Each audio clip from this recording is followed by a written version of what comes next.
यो भिडियोमा चाहिँ मैले कतिवटा ट्रेड लिएँ अनि कुन ट्रेड लिएँ अनि ट्रेडको रिजन अनि ट्रेड लिएपछि म आफूलाई रुल फलो गरेको गरिनँ के लाग्यो पछि रिभ्यू गर्दाखेरि ट्रेड लेख्ने बेलामा त एकदम इमोसन एकदम हावी भइरहेको हुन्छ। जति रुल फलो गर्छु भन्दा पनि ट्रेड लेख्ने बेलामा चाहिँ रुलहरू बिर्सिन्छ। यो ट्रेडमा चाहिँ यो मेरो फर्स्ट ट्रेड थियो। फन्डेड नेक्स्टबाट मैले लिएको थिएँ। फर्स्ट ट्रेडमा चाहिँ मैले यसमा चाहिँ सेलको ट्रेड लिएको थिएँ। यहाँबाट 50 को एसएल र 100 को टिपी लगाएर यसमा चाहिँ एसएल हिट गरेको छ। यसमा चाहिँ मैले चाहिँ मन्डेदेखि लेख्छु भनेको थिएँ तर फ्राइडे नै लिएँ। ठिकै छ। यो चाहिँ त्यस्तो रिग्रेट त फिल भएको छैन। अनि अर्को ट्रेड चाहिँ मैले यो 4012 देखि यहाँदेखि कहाँबाट लिएको योबाट लिएँ कि योबाट लिएँ मलाई केही आइडिया छैन। सेलको ट्रेड लिएको थिएँ। यसमा पनि यसमा बाईको ट्रेड लिएको थिएँ। यसमा पनि एसएल हिट भयो। तर आजको ट्रेड चाहिँ आज कति 21 जुलाईमा लिएको ट्रेडले टिपी त हिट गर्यो तर मलाई चाहिँ एकदम रिग्रेट फिल भइरहेछ।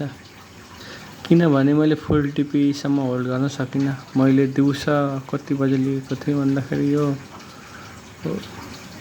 2 बजीतिर लिएको थिएँ होला नेपाली टाइम अनुसार। अनि यो पुरै यो साइडवेज मार्केटमा एकदम होल्ड गरेँ कि लस खान्छु कि टिपी खान्छु भन्ने मेरो दुईटा मात्र छ अहिलेकोमा चाहिँ, कि टिपी हिट कि एसएल हिट। बिचमा नो इफ एन्ड बट्स भन्ने प्लानिङका साथ हिँडिरहेको थिएँ तर कन्ट्रोल भएन। के भयो भन्दाखेरि पहिलोचोटि मेरो ट्रेडले 95 $100 को टिपी थियो। $95 पुगेर रिभर्स गर्यो यहाँनिर यो पोइन्टनिर। अनि यहाँ पुग्दाखेरि मलाई डर लाग्यो। डर लागेपछि म एक्जिट पनि हुने। अर्को दुईटा क्यान्डलले टिपी मेरो 46 मा थियो। यहाँ टच गरेर माथि रिभर्स पनि गर्ने भयो। यो ट्रेडमा मेरो $50 प्रफिट भए पनि तर म यसमा चाहिँ सेटिस्फाइड छैन। मेरो रुल एकदम सिम्पल छ कि 50 लस कि 100 टिपी। ब्रेक इभनमा पनि होइन 1:1 मा पनि होइन। ठिकै छ। यो चाहिँ मेरो तेस्रो ट्रेड थियो।